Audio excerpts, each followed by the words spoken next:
So hello students, good afternoon. Good afternoon, sir. Good afternoon. Good afternoon, sir. Okay. आपकी जो test है ना 6 to 7 है right, और 7 बजे सभी का लेक्चर है कि किसी का पर्टिकुलर डाउट लेक्चर ऐसा कुछ है? Sir extra lecture. यानी कि क्या है, यानी कि रिवीजन लेक्चर के आगे जो सिलेबस बाकी यस, है रिवीजन सर। तो सभी स्टूडेंट्स अटेंड करने वाले हो, तो इस हिसाब से टेस्ट रखूं मैं। तो 15 मिनट की टेस्ट का टाइम बढ़ा देता हूँ, 45 मिनट का पेपर कर दूंगा। वैसे 3-4 लेक्चर की टेस्ट है यानी ओके राइट, तो छोटी टेस्ट है, तो वैसे 15 या 20 मार्क्स की टेस्ट होगी, तो 45 मिनट में मैक्सिमम टू मैक्सिमम आपका चैप्टर खत्म हो सकता है, सॉरी टेस्ट खत्म हो सकती है। तो आधा घंटा बीच में गैप रहेगा, तो आधा घंटे में आप यहाँ पैम्पलेट लेके भी जाओ, इस चैप्टर का भी रेडी है ओके सर। फिजिक्स का चैप्टर 6 का पैम्पलेट रेडी है ओके, जेरोक्स करके रखा हुआ है, तो वो आपका केमिस्ट्री का और मैथ्स का वो लेके जाओ और पेपर दे देना। क्लियर है સર કાલ મેથ્સ ની ટેસ્ટ છે તો એમાં આપ કાલે આપી જઈએ બેવ જોડે આપી દેજે કાલ। એવું કરો, ચલો વાંધો નહીં, તો પછી ઓકે, તો પેમ્પલેટ કાલે લઈ જજો, એવું કરજો, બધું સેટઅપ તો કાલે જ રાખી દો રાઈટ। ચલો, તો ટેસ્ટ નો કોઈ ટાઈમ ચેન્જ કરવાનો જરૂર નથી ओके। सो स्टार्ट करते हैं आज का ये lectures. This is the 5th lectures of the chapter number 6 electromagnetic and inductions. Okay, last lectures में जो हमने सीखा था ओके वो है एडी करंट्स का लो। शायद पता होगा सभी को, ये कॉन्सेप्चुअली क्लियर कर लो जल्दी से फटाफट ओके। थोड़ा सा रिकॉलिंग कर लेते हैं लास्ट लेक्चर्स का, बाद में हम स्टार्ट करते हैं आज का lecture. Just because last lectures जो है वो हमने जनरली रिकॉर्ड नहीं किया हुआ था, इसलिए। चलो, तो मोशनल इलेक्ट्रोमैग्नेटिक, सॉरी ये तो हो गए थे हमारे लास्ट लेक्चर में, हुआ था eddy current right. Eddy current पता है ना आपको कि मैग्नेट जो है उस मैग्नेट को उस मेटल्स के साथ रिलेटिव मोशंस कराते हैं, जस्ट बिकॉज ऑफ फ्लक्स का चेंजेस हो रहा है, तो सरफेस के ऊपर, उस मेटालिक प्लेट के सरफेस के ऊपर एक एक्स्ट्रा करंट जनरेट हो रहा है जो उस मोशंस को अपोज कर रहा है, उस मोशंस को अपोज कर रहा है, तो उस करंट को हम बोलेंगे एडी करंट। पता है कि करंट जनरेट करने से फील्ड जनरेट होती है, फील्ड से ईएमएफ जनरेट होता है, ईएमएफ से फोर्स जनरेट होता है। तो उस करंट की वजह से जो फील्ड, ईएमएफ, फ्लक्स और फोर्स जनरेट हुआ, उसकी डायरेक्शन इस मोशंस की डायरेक्शन से अपोजिट है। चेक कर सकते हो, जैसे जैसे ये मैग्नेट नजदीक आ रहा है तो फोर्स उसके अपोजिट डायरेक्शन में लग रहा है। क्लियर है एडी करंट ओके। अब एडी करंट को कम करने के, एडी करंट क्या करता है, मोशंस को रोकता है। जैसे आपने देखा होगा, इसके अंदर मैंने बताया था, धीरे धीरे धीरे धीरे नीचे जाएगा, जस्ट बिकॉज ऑफ इस मैग्नेट की इफेक्ट की वजह से। ये जो मोशन है फ्री फॉल, उसको ये एडी करंट ऑपोज कर रहा है इसके अंदर, जिसकी वजह से वो धीरे धीरे धीरे धीरे नीचे आ रहा है। तो उसका क्या इफेक्ट है वो हमने डिटेल में गए थे। कम करने के लिए हम क्या कर सकते हैं, पूरी प्लेट है उसका एरिया छोटा कर सकते हैं, छोटे छोटे स्लॉट में कन्वर्ट कर सकते हैं ओके। वो सीखा था हमने लास्ट लेक्चर में। बाद में हम लेमिनेटेड भी कर सकते हैं प्लेट्स को ओके। ये सेकंड मेथड सीखी थी। प्रैक्टिकल एप्लीकेशन हमने अलग अलग सीखे थे। मैग्नेटिक ब्रेक कैसे काम कर रही होती है। मैग्नेटिक ब्रेक जनरली जो फील्ड होती है उसको अचानक से बंद हो जाता है, जिसकी वजह से अट्रैक्शन की वजह से डायरेक्टली चिपक जाती है। जो जनरली जो मैग्नेटिक ट्रेन होती है, जो पटरी से थोड़ी सी ऊपर चलती है, जैसे उसके अंदर ब्रेक लगाए तो फील्ड बंद हो जाएगी, फील्ड बंद हो जाएगी तो रिपल्सन बंद हो जाएगा, तो डायरेक्टली वो नीचे चिपक जाएगी। तो ये मैग्नेटिक ब्रेक है। दूसरा, गैलोमीटर कैसे काम कर रहा है वो भी मैंने समझाया था। डेड बीट गैलोमीटर वापिस अपने जीरो पॉइंटर पे आ जाता है। एग्जैक्टली जो करंट होता है वैसी करंट है, फिर भी वो 5 एम्पियर आपको स्टेडी बताता है, जस्ट बिकॉज ऑफ जो चेंजेस हो रहा है उसका अपोजिट करंट चेंज होगा, यानी कि एडी करंट जनरेट होगा जो उसको अपोज करता है। इंडक्शन फर्नेस के बारे में बताया था कि अलग बड़े बड़े मेटल्स को एलॉयस में से मेटल्स निकालने के लिए इंडक्शन फर्नेस का यूज करते हैं। साथ में वीडियोस भी मैंने बताए थे। तो आई थिंक ये सब कुछ आपको क्लियर हुआ। क्लियर है ना? फोर्थ लेक्चर का कोई डाउट नहीं है ना किसी को? Give me answer fast. No sir. Okay, so start करते हैं आज के ये लेक्चर, 5th लेक्चर। इसके अंदर आज का हमारा पूरा टॉपिक होगा इंडक्टेंस के बारे में। It is the most IMP topic in this chapter. सबसे आईएमपी कोई टॉपिक हो तो ये है इंडक्टेंस। हाँ, इंडक्टेंस इजी भी है, आईएमपी भी है, लेकिन खाली कॉन्सेप्ट को क्लियर कर लोगे तो वो बहुत दिक्कत आएगी नहीं इस चैप्टर में। पहली चीज तो इंडक्टेंस है क्या, इंडक्टेंस का मीनिंग क्या है। आपको पता है कि जैसे कोई भी सर्किट के अंदर, कोई भी कॉइल के अंदर जब हम करंट पास करते हैं, उस करंट की वजह से क्या जनरेट होता है बच्चों? फील्ड। कॉमन लॉजिक है, करंट की वजह से फील्ड जनरेट होती है, फील्ड की वजह से फ्लक्स जनरेट होता है, फ्लक्स की वजह से करंट जनरेट होता है। ये जो करंट जनरेट हुआ फाइनली हम क्या बोल सकते हैं, फ्लक्स के अंदर चेंज करने से जनरेट हुआ, हाँ कि ना? इंड्यूस करंट जो जनरेट हुआ, it is just because of change in flux, change in EMF, sorry, change in EMF, not change in flux, change in EMF के चेंजेस की वजह से करंट जनरेट हो रहा था। लाइक एग्जांपल फॉर, मैं आपको बताऊं, ये कोइल है, इस कोइल को मैंने बैटरी के साथ कनेक्ट कर दिया, उसके साथ एक दूसरी कोइल है, अब उसके साथ बैटरी नहीं है, यहाँ मैंने की लगा दी, मैंने एक गैलोमीटर लगा दिया, यानी कि यहाँ करंट का सोर्स है और यहाँ नहीं है। मैंने कहीं भी बैटरी लगाई है, सेकंड कॉइल में दिख रहा है सभी को, सेकंड कॉइल में कहीं बैटरी लगाई है, means what, there is no any external source of energy.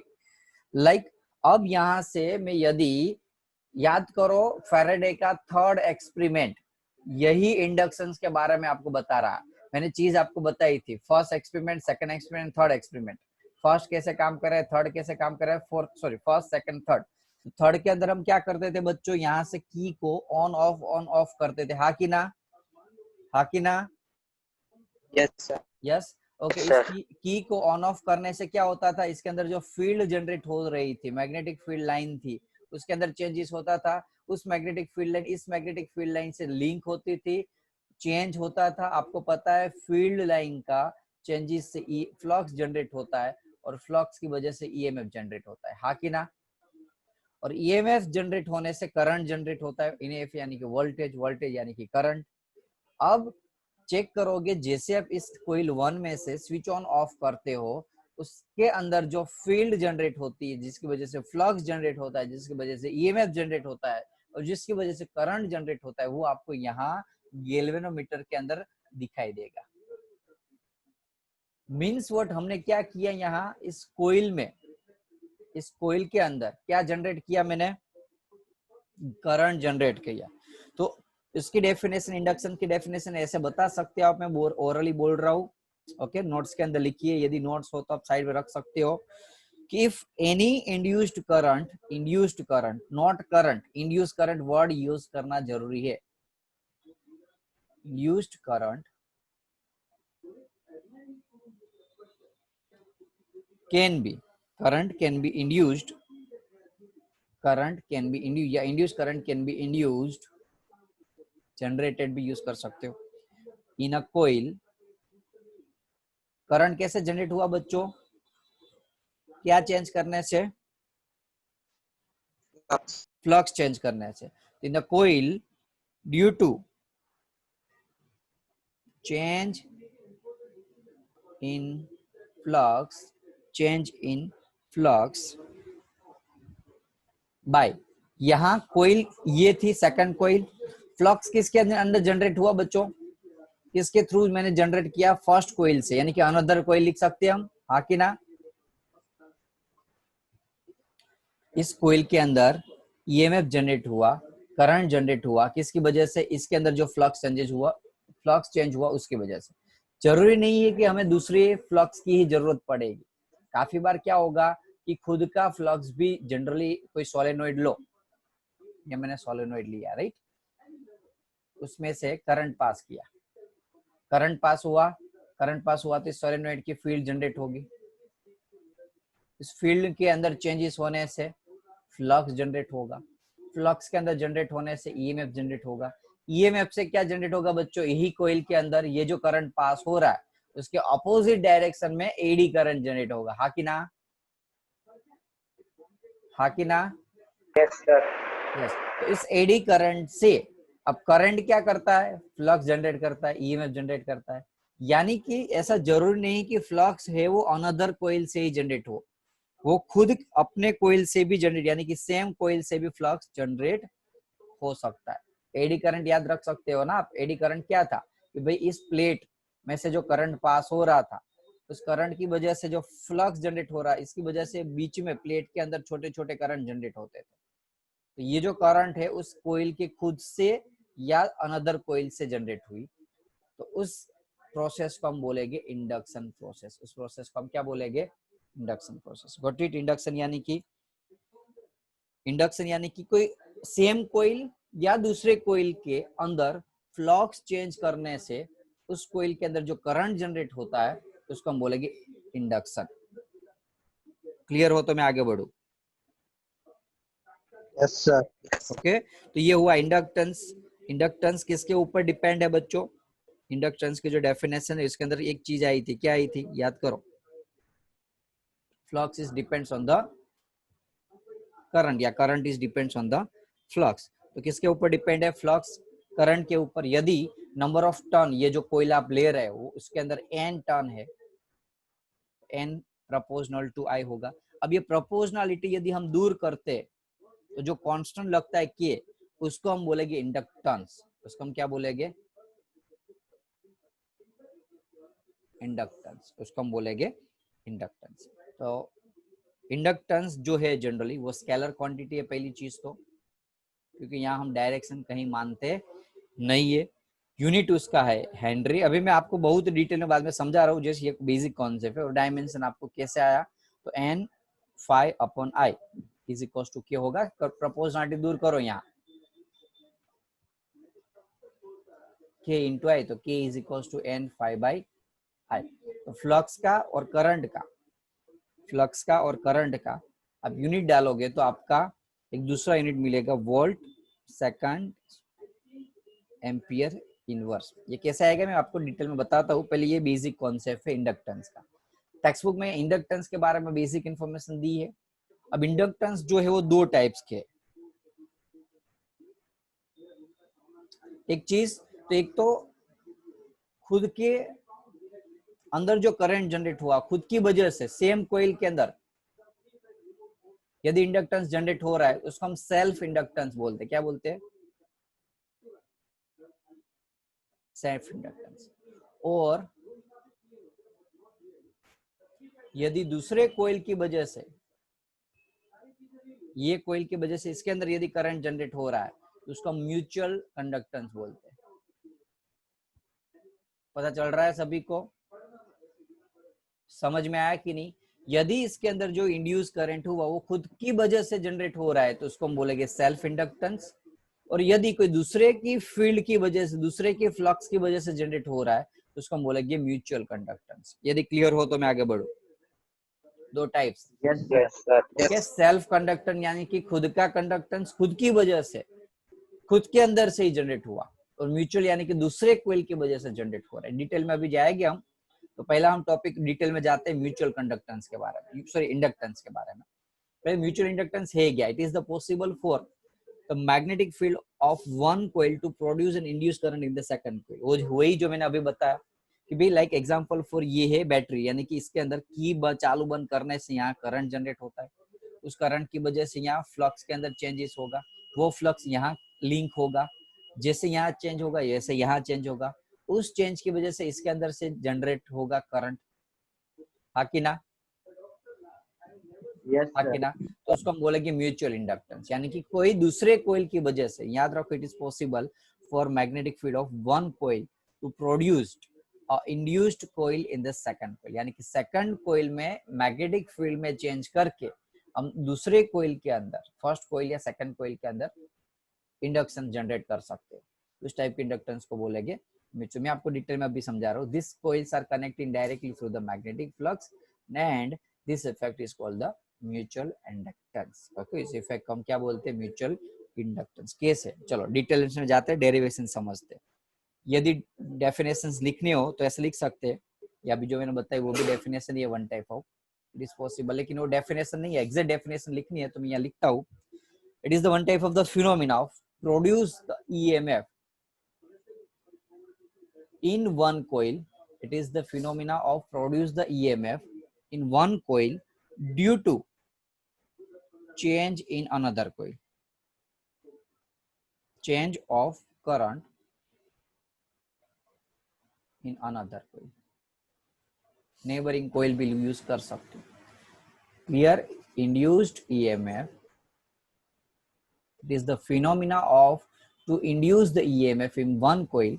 क्या किया हमने, इसके अंदर ईएमएफ जनरेट किया, किसकी वजह से? कि भी यहाँ जो करंट पास हो रहा था उसको चेंज करने से। Change of the current in another coil, ये अनदर कोइल है, इस कोइल अनदर कोइल यानी कि दूसरे करंट कोइल की करंट चेंज करने से ईएमएफ जनरेट हो रहा है, induce the EMF in one coil is called the mutual inductance. Clear? To generate the induced EMF in one coil due to change in current in another coil, दूसरे coil के अंदर current का change करने से first coil के अंदर यदि EMF generate हो रहा है तो इस EMF को बोलेंगे म्यूचुअल इंडक्टेंस। कोई डाउट हो तो बताओ। No sir. पक्का? ओके, तो अभी हम समझ लो मेरे पास एक कोइल है, चाहो तो ऐसे भी कोई सोलेनोइड भी यूज कर सकते हो, या सिंगल कोइल भी यूज कर सकते हो, या मल्टीपल कोइल्स भी यूज कर सकते हो। ओके, पैम्पलेट्स के अंदर जो फिगर है उसी हिसाब से समझाया, तो इसमें मैंने ऐसे कुछ कोइल बताई है, एक छोटी बड़ी, आप कहीं भी कुछ भी यूज कर सकते हो। यहाँ मैंने समझ लो कि लगा देता हूं मैं यहाँ बैटरी,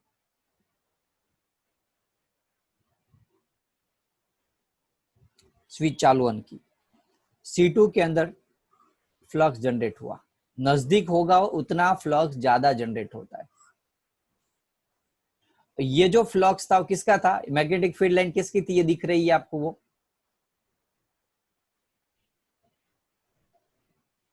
ये जो मैग्नेटिक फील्ड लाइन है C2 की है, और वो लिंक किसके साथ हुई? C1 तो गैल्वेनोमीटर से कनेक्टेड, यानी कि there is no another external source, यानी कि उसके अंदर कभी कोई करंट पास नहीं हो रहा है। यदि होगा तो गैल्वेनोमीटर बता देगा कि करंट पास हुआ। ओके, अभी कुछ नहीं हो रहा है क्योंकि यहाँ बैटरी नहीं कनेक्टेड, तो मुझे कुछ अलग मेथड से करंट जनरेट करना पड़ेगा बच्चे। अब मैंने यहाँ से बैटरी को स्विच ऑन किया, बैटरी को स्विच ऑन करने से यहाँ करंट जनरेट हुआ, उस करंट गया, मैंने बताया था ईएमएफ के लिए क्या जरूरी थी? फ्लक्स जरूरी है। ईएमएफ के लिए क्या जरूरी है? फ्लक्स जरूरी है। Change in flux. Yes, change in flux जरूरी है। फ्लक्स चाहे कितना भी होगा उससे कोई फर्क नहीं पड़ेगा, ये नंबर लाइन आप 1000 नहीं करोड़ बता दो, लेकिन यहाँ कुछ चेंज ही नहीं हो रहा है, ये करंट के अंदर कोई लिंकिंग ही नहीं हो रही है, तो कोई फ्लक्स या ईएमएफ जनरेट होने वाला नहीं। मैं आपको वीडियो बता के एक थोड़ा सा एक्सप्लेनेशन बताता, लाइक ये समझ लो कि आपकी फील्ड है, मैं चाहे एक भी लाइन से यदि मूवमेंट करा रहा हूं तो फ्लक्स जनरेट होगा, but it need to be movement, motions की जरूरत है। ऐसे लाइक चाहे 10 फील्ड लाइन हो, लेकिन ऐसे रख दूंगा और एज यूजुअल स्टेडी रहेगी तो करंट जनरेट होगा नहीं, लेकिन उसके लिए मुझे क्या करना पड़ेगा? कंटिन्यूअस मोशंस देना पड़ेगा। फील्ड लाइन को एक दूसरे के साथ लिंक होना जरूरी है, नहीं कि एक दूसरे से लिंक होना, लिंकिंग से चेंज होना जरूरी है। फील्ड लाइन जैसे जैसे चेंज होती जाएगी ऐसे करंट जनरेट होता जाएगा। ऐसे रख दोगे तो करंट नहीं होगा, ऐसे रखोगे भी करंट नहीं होगा, लेकिन एक सिंगल से भी ऐसे करंट हो सकता है। जितनी फील्ड लाइन ज्यादा होगी उतना फ्लक्स ज्यादा जनरेट होगा। समझ में आया कि नहीं? Yes sir. अब हम क्या करेंगे, यहाँ जनरेट हुआ किसकी वजह से? C1 की वजह से। किसके अंदर जनरेट हुआ फ्लक्स? C1 के अंदर। C2 के अंदर फ्लक्स चेंज हुआ, इसके वजह से यहाँ C1 के साथ वो फील्ड लाइन लिंक हुई, फील्ड लाइन लिंक हुई तो फ्लक्स जनरेट हुआ, फ्लक्स जनरेट हुआ तो ईएमएफ जनरेट हुआ, ईएमएफ जनरेट हुआ तो करंट इंड्यूस हुआ। बोलो क्लियर है? Yes sir. एक दूसरे से लिंक करना जरूरी है। पहले क्या मैंने किया, पहले क्या किया मैंने? फील्ड लाइन लिंक की, फील्ड लाइन लिंक की, उसका मोशन हुआ, चेंज हुआ फील्ड लाइन के अंदर। फील्ड लाइन यानी कि फ्लक्स, फ्लक्स का फॉर्मूला था ना, number of field line passing from the surface, तो फ्लक्स चेंज हुआ। फ्लक्स की वजह से आपको पता है फ्लक्स चेंज होगा तो क्या होगा? ईएमएफ जनरेट हुआ, d∅dt। ईएमएफ जनरेट होगा यानी कि फोर्स जनरेट होगा, तो उसके अंदर जो करंट थे, इलेक्ट्रॉन थे, वो जनरेट मूवमेंट करना स्टार्ट करेंगे तो इंड्यूस्ड करंट हुआ, करंट इंड्यूस हुआ। मीन्स व्हाट, अभी मुझे यहाँ करंट बरंट की जरूरत नहीं, मैं खाली फ्लक्स की बात करूंगा। तो फ्लक्स जनरेट हुआ फाई 2 के अंदर, फ्लक्स जनरेट हुआ, सॉरी फ्लक्स फाई 2 जनरेट हुआ कोइल C1 के अंदर। एक मिनट, C1 के लिए हम फाई 1 यूज कर रहे हैं, कंफ्यूजन ना हो आपको। Okay, flux in coil 1। अब वो फ्लक्स कैसे जनरेट होगा, कहां से जनरेट होगा? मैंने समझ लो यहाँ I1 करंट जनरेट किया, ये कोइल C2 है तो I2 लेते हैं। थोड़ा पहले से मैंने लेने में दिक्कत की है, लेकिन कोई बात नहीं। अब मैं यहाँ I2 चेंज होगा, इसी हिसाब से यहाँ फ्लक्स चेंज होगा, हाँ कि ना? यदि यहाँ करंट पास ही नहीं होता होगा इस साइड कोइल C2 में, यदि करंट ही नहीं होगा तो फाई 1 नहीं होगा ना। फाई 1 किसकी वजह से जनरेट हुआ? I2, यानी कि ज्यादा करंट उतना ज्यादा फ्लक्स, यानी कि change in flux in coil 1 is directly proportional to the change in current in the coil 2। ये लिख सकता हूं मैं, आप देख सकते हो उसका रिलेशन। जैसे जैसे यहाँ करंट जनरेट होगा, सॉरी पास करोगे, वैसे वैसे यहाँ फ्लक्स भी चेंज होगा। वो जो फ्लक्स का चेंज है, यानी कि जो इंड्यूस फ्लक्स है, वो डिपेंड किसके ऊपर कर रहा है? I2 के ऊपर। प्रोपोर्शनलिटी में दूर करूं तो यहाँ कांस्टेंट लगेगा M, I2। तो इस M को हम बोलेंगे म्यूचुअल इंडक्टेंस। इसको क्या बोलेंगे? Mutual inductance. ये हुआ आपका फॉर्मूला। M को यदि मेन बना लो, यदि नंबर ऑफ टर्न N है तो N phi 1, number of turn N है तो N phi 1 is equal to M I2। समझ में आ रहा है? સર હમણાં તો પેલા આપી દીધું શું? કોન્સ્ટન્ટ કે લીધું તો ને હમણાં થોડીક વાર પહેલા એ તો જસ્ટ ત્યારે તમને ખબર જ નહોતી ને કે સેલ્ફ ઇન્ડક્ટન્સ છે કે મ્યુચ્યુઅલ્સ છે, એટલા માટે જનરલ મેં કે લીધેલું હતું। ખ્યાલ આવ્યો? અહીંયા एक मिनट, યસ સર यहाँ तो क्या था, मैं आपको खाली इंडक्टेंस बता रहा था। सेल्फ है तो L लेना है कांस्टेंट और म्यूचुअल इंडक्टेंस में M लेना है, लेकिन अभी मैं सेल्फ और M समझा ही नहीं था, म्यूचुअल और सेल्फ, इसलिए मैंने जनरली के लिया हुआ था। ओके, बाद में प्रॉपर यदि आप म्यूचुअल इंडक्टेंस की बात कर रहे हो तो कांस्टेंट आपको M लेना है, और सेल्फ की बात कर रहे हो तो L लेना है। अभी सेल्फ बाकी है, अभी मैं आपको म्यूचुअली बता रहा हूँ। तो म्यूचुअल में कोई डाउट है इसमें? पहले इतना डीप नो सर म्यूचुअल का कॉन्सेप्ट क्लियर हुआ ना? Yes, sir. ओके, अब ओके, ये जनरल कॉन्सेप्ट मैंने एम क्यों लिया? देखो ऐसा जरूरी नहीं कि आप I2 में पास करो और फ्लक्स फाई 1 जनरेट हो। काफी बार ऐसा भी हो कि यहाँ करंट I1 हो और यहाँ फ्लक्स जनरेट हो, ये गैलोमीटर लगाया। It depends on the coil, उस हिसाब से आपको फॉर्मूला बनाना है। अब ईएमएफ का फॉर्मूला क्या था बच्चों? ईएमएफ का यदि change in flux upon change in time change in flux, rate of change of flux, rate of change of flux था कि नहीं? यस सर यहाँ Yes, number sir. Of turn यदि n है तो n d phi by D T, n d phi by D T. अब n d phi, n into D phi की जगह यहाँ m इंटू आई लिख सकता हूं मैं। यस सर यानी कि आपका ईएमएफ का एक फॉर्मूला मिला m into D I by D T, लेकिन यहाँ करंट हम I2 लेंगे, वो ध्यान रखना I2 लेना है, क्योंकि I1 क्या है, यहाँ इंड्यूस करंट है, I2 अप्लाइड करंट है, और इंड्यूस ईएमएफ जनरेट हुआ फ्लक्स 1 की वजह से, यानी कि आपको यहाँ E1 लेना पड़ेगा। तो E1 का ये फॉर्मूला हुआ m di2 बाई dt। उसमें से यदि मैं m को मेन बना लेता हूं तो E1 upon di2 by dt, ये म्यूचुअल इंडक्टेंस का फॉर्मूला मिला।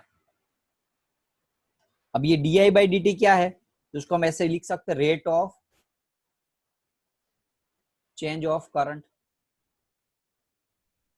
लिख सकते हैं ना, rate of change of current di by dt, time के साथ करंट का चेंजेस होना, हाँ कि ना? Yes sir rate of change of current. Okay, ना उसका यूनिट क्या होगा? एम का मैंने एक फॉर्मूला बनाया है, E upon D I by D T. ये जनरल फॉर्मूला, अभी ये E1 I2 ये नहीं लिखता हूँ, ये जनरल फॉर्मूला भी लिख रहा हूँ। बाद में आपको सब बताता हूँ कि M1 में कौन सा आएगा, M2 में कौन सा आएगा, ये सब कुछ। चलो उसका यूनिट की बात कर रहे, यूनिट है उसका हेनरी, याद रखना। यूनिट क्या है म्यूचुअल इंडक्टेंस का?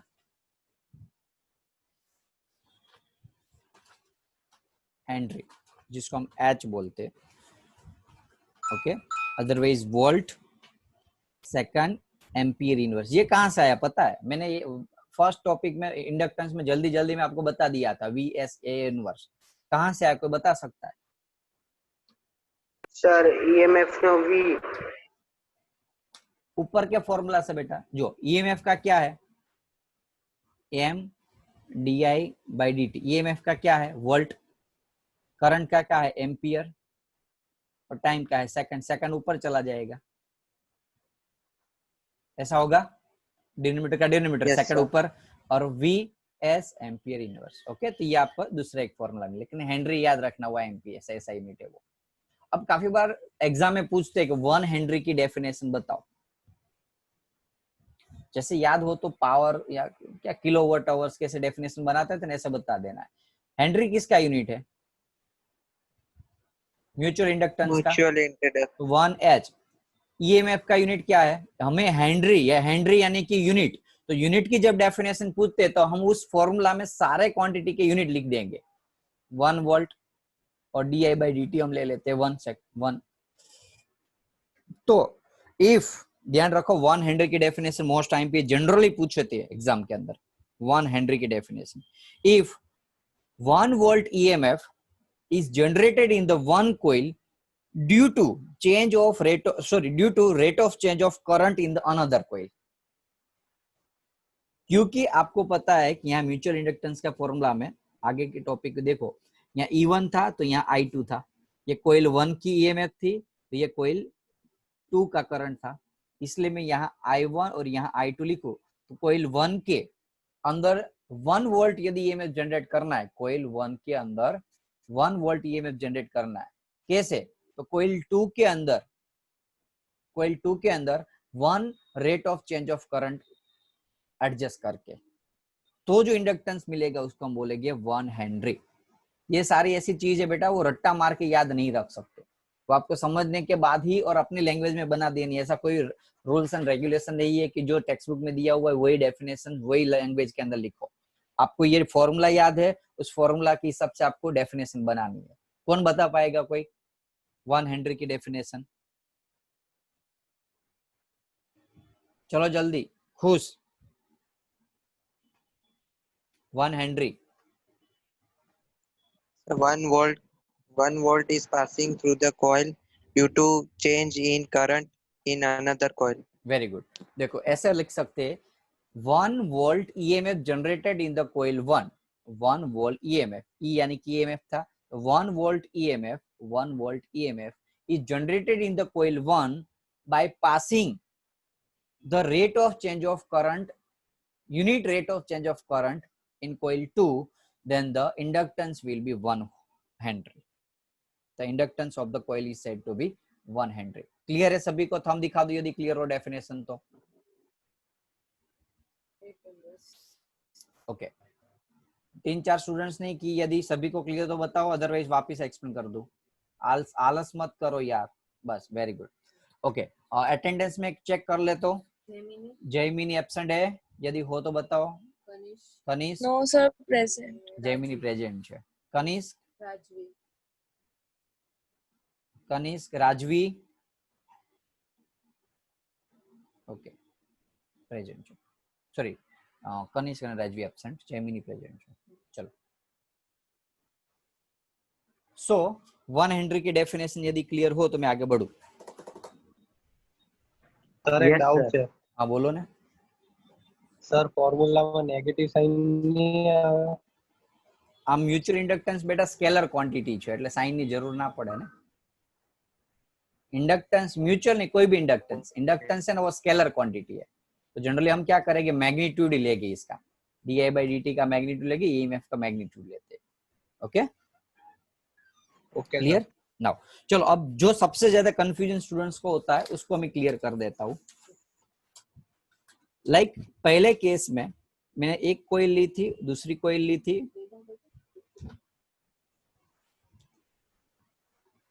राजवी आई वो, राजवी आई।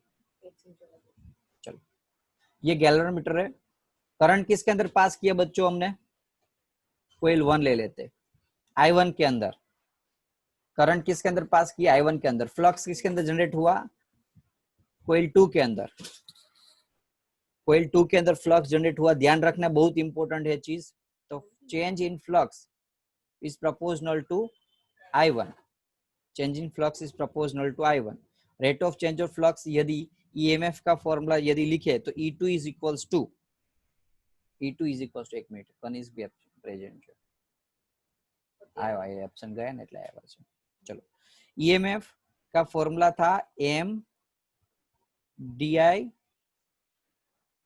by D2। हाँ कि ना? EMF का formula M is equals to E upon DI by DT। आगे के टॉपिक में ये फॉर्मूला है, जनरल फॉर्मूला। हाँ कि ना बोलो? Yes, Yes, sir. sir. ये छोड़ दो, बहुत इजीली समझा देता हूँ। चलो मैं आपको, बाद में कंफ्यूज हो गया। ये जनरल फॉर्मूला याद रखो। अब याद रखो, यदि मैं EMF फर्स्ट कोइल में जनरेट कर रहा हूँ, फर्स्ट कोइल के अंदर EMF जनरेट कर रहा हूँ, तो करंट मुझे सेकंड कोइल का लेना है। क्लियर? क्लियर है? EMF Yes, में sir. फर्स्ट कोइल में जनरेट कर रहा हूँ, Yes, तो sir. करंट मुझे सेकंड कोइल का लेना है। यहाँ जैसे कि -M फॉर्मूला में लगता है, माइनस लगता है क्योंकि EMF स्केलर क्वांटिटी, इसलिए -M लगता है अभी। लेकिन M को यदि मेन बना लो तो माइनस हट जाएगा, तो -M। अब यहाँ M कौन सा? तो काफी बार यहाँ ऐसे लिखते हैं 1-2, जिसको हम, आपको पता ही होगा 1-2 का meaning, mutual inductance of coil 1 due to 2। हाँ कि ना? Yes, sir. पता चला ये? Yes, sir. अब मुझे E2 का फॉर्मूला लिखना है, तो मैं क्या करूंगा? यहाँ माइनस जनरल लिखना ही होता है, ओके, EMF है इसलिए। E2 का फॉर्मूला लिखना है तो EMF generated in the coil 2 due to coil 1, तो 1 कॉइल की वजह से जनरेट हो रहा है, तो करंट हम किसका रखेंगे? 1 का। तो किसका है? सेकंड कॉइल का, तो mutual inductance of second coil due to 1। दोनों फॉर्मूला क्लियर हुआ? मुझे पता है 90% students confusing in M12 and M21, लेकिन डोंट वरी, एक्चुअली M12 और M21 की वैल्यू एक ही होती है। ओके, जो आप सीखोगे डिराइव करके मैं बताऊंगा कि M12 is equals to M21। अभी आपको ऐसा लग रहा है सर कहाँ से इक्वल होगी? ये E1 है, ये I2 है, E2 है, ये I2 है, लेकिन हो जाएगी। Okay, don't worry. लेकिन अभी खाली जस्ट याद रखो, ओके, पता चल जाएगा कहाँ M2 और कहाँ M1 लगना है। और M12 is equals to M21 है जनरली, तो हम कॉमन लॉजिक ले लेते M, म्यूचुअल इंडक्टेंस का फॉर्मूला ले लेते हम M। बोलो, यहां तक कोई doubt? No, sir. No, sir. इसको हम जनरली रेसिप्रोसिटी थ्योरम बोलते हैं। बहुत कम बार कहीं कहीं कोने में पड़ा हुआ होगा ये थ्योरम। ओके, इतना इंपॉर्टेंट नहीं, लेकिन याद रख लो, कहीं कुछ आ गया एक मार्क्स के क्वेश्चन में। What do you mean by the reciprocity theorem? Means what? Mutual inductance of coil 1 due to 2 is equals to mutual inductance of the coil 2 due to 1। यानी कि M12 M12 एंड M21 यदि equal होगा, common होगा M, उस theorem को हम बोलेंगे reciprocity theorem. तो एग्जाम में काफी बार पूछ लेते हैं कि प्रूव द रेसिप्रोसिटी थ्योरम। वो कैसे प्रूव करना है वो भी आपको समझा रहा हूँ नेक्स्ट टॉपिक में। यदि यहाँ तक क्लियर हो तो मैं आगे बढ़ू। Yes, Yes. sir.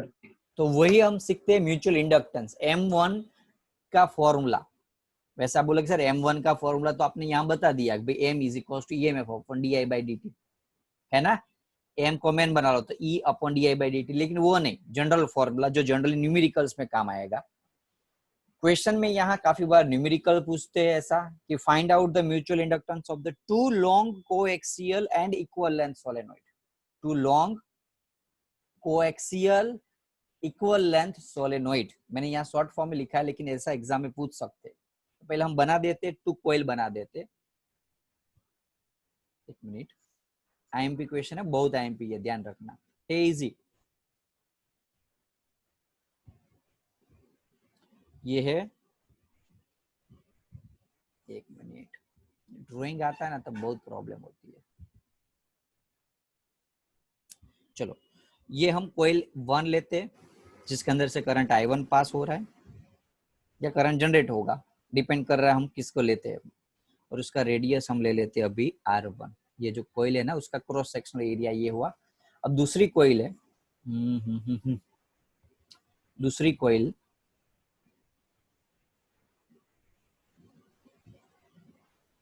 आप अच्छी बनाना हो, ऐसी फिगर आप एग्जाम में मत बनाना, जिसके अंदर करंट I2 पास हो रहा है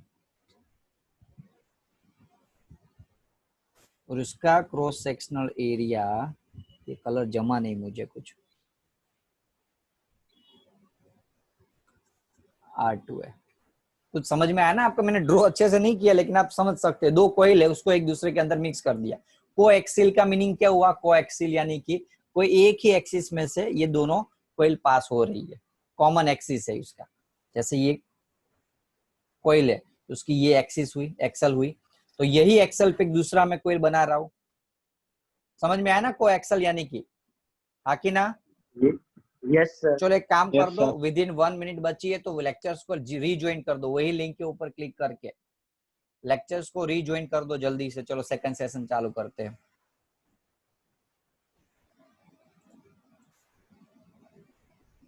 मैं यहाँ से एंड कर रहा हूँ, वापिस जल्दी से